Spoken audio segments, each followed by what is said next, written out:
La diferencia básica entre los rescates en espeleología y los rescates en la alta montaña, sobre todo, es el tema de la luz. La ausencia total de luz condiciona el rescate completamente, y después que son lugares donde no puedes aplicar los medios que son más eficaces en la montaña, que por supuesto es el helicóptero. Y después, dependiendo de hasta qué lugar de la cueva hayan accedido los espeleólogos, se puede complicar de una manera terrible. Puede llegar a ser prácticamente como si fuera un 8000, en el que sabes que no lo vas a hacer en el mismo día. Hay cavidades que, debido a sus dimensiones, a sus profundidades y a sus distancias, son cavidades que requieren una organización, una logística y una preparación previa. ¿COS el equipo de montaña? Muchas veces esta actividad se alarga en el tiempo, lo que implica a los espeleólogos que tengan que en su interior ir montando distintos puntos para dormir, colocados en distintas partes del recorrido según va avanzando la espeleología, como puede ser el caso de la Piedra San Martín. La Sima N51 se encuentra en el macizo de Larra, compone varios sistemas de trabajo, entre ellos la Piedra de San Martín, la BU 56, que en su momento fue una de las más profundas del mundo. O sea, hay una serie de zonas ahí de trabajo de exploración que se han llevado a cabo por grupos navarros y grupos internacionales de Europa. Esta espeleóloga belga, que ya conocía la cueva previamente porque había explorado en ella en multitud de ocasiones, había bajado por toda la parte vertical, que son aproximadamente unos 400 metros, que conlleva entre 3 y 5 horas en poder llegar a la parte baja. Esa parte no tiene tanta dificultad técnica por no ser vertical, pero sí que es un sube y baja por encima de piedras inestables, te metes al agua, vuelves a salir. Al final ella llegó a un punto en el que estaba a unos 650 metros de desnivel y aproximadamente a 5 kilómetros de la zona vertical. Cuando estaban realizando trabajos de exploración a una profundidad aproximada de unos menos 600 metros, al pasar un pequeño paso ella se apoya, se agarra en un pequeño bloque, este bloque se desprende y le cae sobre la pierna, produciéndole una fractura en la pierna. Le produjo la rotura de 3 dedos y una fractura abierta que, al estar tantas horas en esas condiciones, al no haber una atención médica rápida, pues se puede complicar mucho. Esta persona era consciente de la gravedad de sufrir un percance en ese punto, porque sabe la complejidad de un rescate, e intentó por todos sus medios regresar, ayudada por sus compañeros, 2 horas que iría cojeando, apoyándose en los compañeros, sufriendo evidentemente, pero después, con buen criterio, dadas las complicaciones que tenía en el pie, decidieron esperar en el bivac y pedir ayuda. Y a partir de ahí, parte de sus compañeros salen al exterior para dar el aviso, ya que por sus propios medios no podían desandar todo el camino hasta la entrada. Cuando recibimos esa llamada, nos explican de que han tenido un accidente con una compañera espeleóloga y que solicitan ayuda de socorro. Se movilizó personal de Guardia Civil, tanto Seguridad Ciudadana como el GRAIN, que son los que específicamente van a entrar en la cavidad. Esto, sumado a los efectivos de la Gendarmería francesa, más los voluntarios del Espelosocorro francés y personal también del 112 de Navarra, más de 150 personas para este operativo de rescate. Esta cavidad presenta la dificultad de la ubicación, una zona alta, una zona fría. Nos llevaría 1 hora y media, 2 horas caminando hasta la boca. Nuestro coordinador ya nos va organizando en grupos y, conforme él vaya viendo las necesidades técnicas y físicas, cuando ya da la orden de entrada, pues vamos entrando y va marcando los tiempos para que haya un orden en el trabajo. Y empezamos al equipo a descender. Tenemos que descender 500 metros por cuerda, de 1 en 1, en distintos turnos.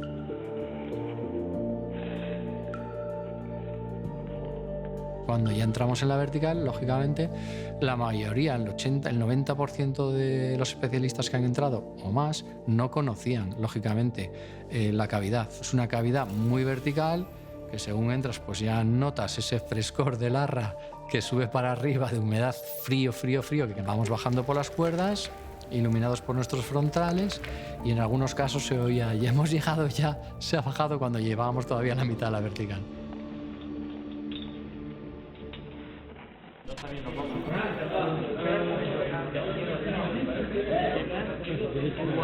Soy el jefe de equipo y estoy ya con algún componente más en lo que yo creo que es la base ya de los pozos.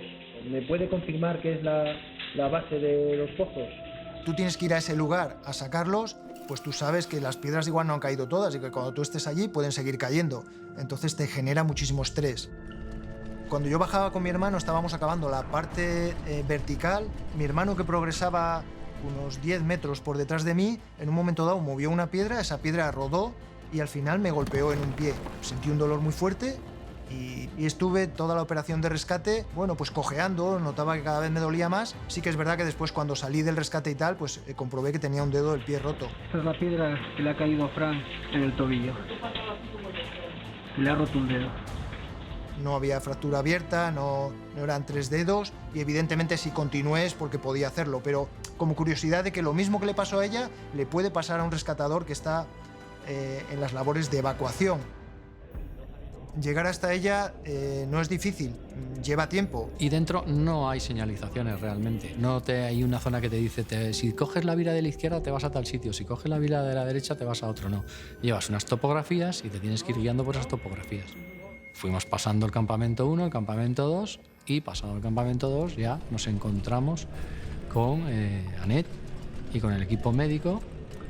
Los primeros que entran en contacto son sus propios compañeros, dado que estos grupos de trabajo belgas y franceses, entre ellos hay espeleólogos que son médicos o que son enfermeros. Entonces la información que trasladaban desde el interior era que estaba estabilizada y que efectivamente esas heridas correspondían a su pie y no a otras partes del cuerpo. Entonces, esa primera atención que se le dio con los médicos franceses ayuda muchísimo a la hora de agilizar las operaciones.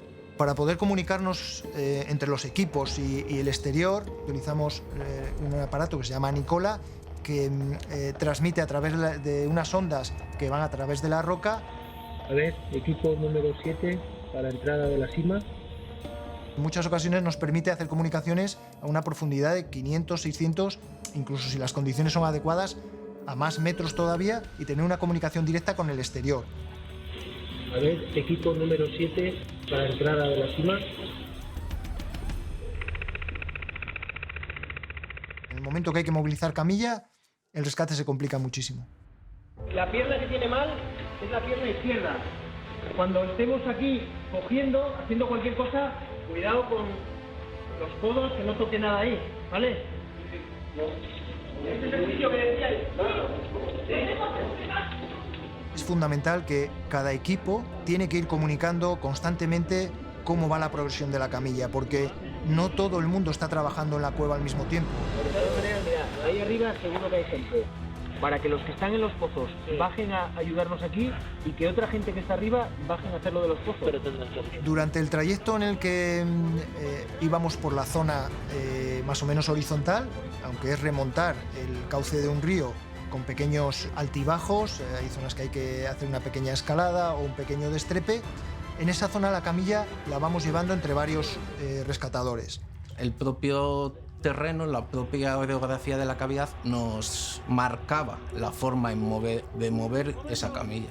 Hay zonas donde nos permitía entre 6 personas coger la camilla por sus asas y simplemente caminar, en otras zonas donde tendríamos que arrastrar la camilla, incluso ir pasándonosla de unos a otros. Arriba. Ya tengo yo. Cuidado, tira aquí. Vale. Yo lo cogí. Vale. Pie. En otros lugares donde está muy estrecho o hay piedras un poco inestables, los rescatadores se tienen que colocar en un punto fijo, una hilera de rescatadores por cada lado, y la camilla lo que hace es pasar de mano en mano. Incluso en ocasiones agacharte para que la camilla pase por tu espalda y pueda acceder a un sitio superior. Después también tenemos puntos en los que interesa meterse un poco por el cauce del río, entonces te tienes que mojar. Si has llevado neopreno, pues te va a facilitar el no pasar tanto frío. La camilla no puede tocar el agua en ningún momento, no puede tocar la víctima en ninguna roca, tiene que ir suspendida en el aire totalmente. Entonces, el gasto físico por parte de los especialistas es brutal. Se van haciendo cambios, pero esos cambios al final van sumando el cansancio. Las camillas de espeleología tienen la ventaja de que son, digamos, bastante flexibles y nos permiten retorcer con la seguridad de la víctima para poder jugar, ¿no?, con esa orografía de la cavidad. Hay ocasiones en que hay sitios muy estrechos por donde Cuando tú progresas solo, pues vas a gatas o te vas metiendo un brazo primero y de esa manera te vas colocando y consigues pasar. Sí que recuerdo un pequeño caso donde no había forma de pasar la camilla y bajo la supervisión del equipo médico se saca a la víctima de la camilla y se pasa ese tramo a la víctima por un lado y la camilla por otro. Y después se vuelve a introducir en la camilla. Nosotros cuando dejamos la camilla y se la traspasamos al siguiente grupo, pues recuerdo que el siguiente sí que tuvo que seccionar alguna punta de roca con pequeñas microvoladuras para facilitar el paso de esa camilla. La utilización de microexplosivos en estos lugares tan estrechos conlleva un problema. Si tú no haces la desobstrucción correctamente y mueves algún bloque que pueda estar inestable, puedes bloquear la salida a todos los compañeros que estén hacia la parte de dentro. A ver si la sacamos, una victoria, como la metamos, que la camilla por la cartera.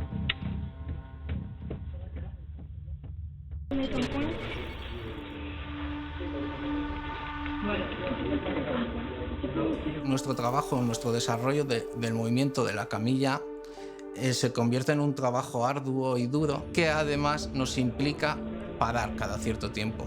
El equipo médico es el que decide en qué momento la persona accidentada tiene que descansar, con lo cual nos hace tener periodos quietos estacionados en una zona a una temperatura bastante fría y después de un esfuerzo físico.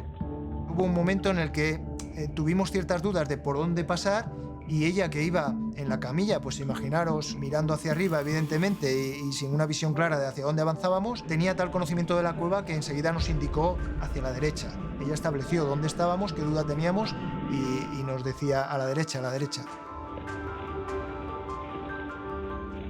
Al final es como un pequeño contraste, ¿no? Por un lado tienes fases de mucha actividad, de esfuerzo físico, fases de descanso, subidas y bajadas, ¿no? De estado de ánimo y de estado físico. La adrenalina, la tensión del rescate te hace seguir y después lo notas cuando regresas a casa y coges la cama, ¿no? Cuando la camilla llega a la zona vertical, lo más importante es la previsión que se ha hecho y la instalación que se ha hecho. Vale más gastar tiempo en hacer una instalación correcta que después cuando suba la camilla no se golpee con nada, no rocen las cuerdas. Y entonces aquí prima la seguridad, porque es un momento crítico, aunque en ocasiones el médico puede subir por una cuerda fija para ir pendiente del estado del accidentado, en otras prácticamente va el accidentado solo y esos momentos tienen que ser los menos posibles. Empezamos a salir, nos costó todavía 4 o 5 horas, estábamos muy cansados y con las sacas y el material. También tienes el riesgo de vas muy cansado y con ganas de salir y puedes cometer un error en los fraccionamientos y tener un accidente fatal. Entonces, bastante calma en ese punto. Mi grupo había salido el primero y nos encontramos ya a la llegada de las 2 aeronaves de la Guardia Civil para iniciar las labores de evacuación del personal en el exterior. Con unas condiciones meteorológicas horrorosas, se movía bastante el helicóptero y bastante complicado. Incluso había momentos donde la máquina tenía que quedarse quieta, rodeada por la niebla completamente, hasta que volviera a abrirse la ventana y poder salir de la zona de la sima con los especialistas. Y así, uno tras otro, acompañándolos con un trabajo brutal por parte de los pilotos, como siempre, o sea, excepcional. Es porque sin ellos hubiera sido más difícil todavía. Y ya aproximadamente en el tercer día de madrugada, sobre las 5:30, 6 de la mañana, ya la camilla sale por la boca de entrada. Y haciéndolo coincidir con la posibilidad de que llegara el helicóptero para hacer una evacuación lo más pronta posible hacia un hospital.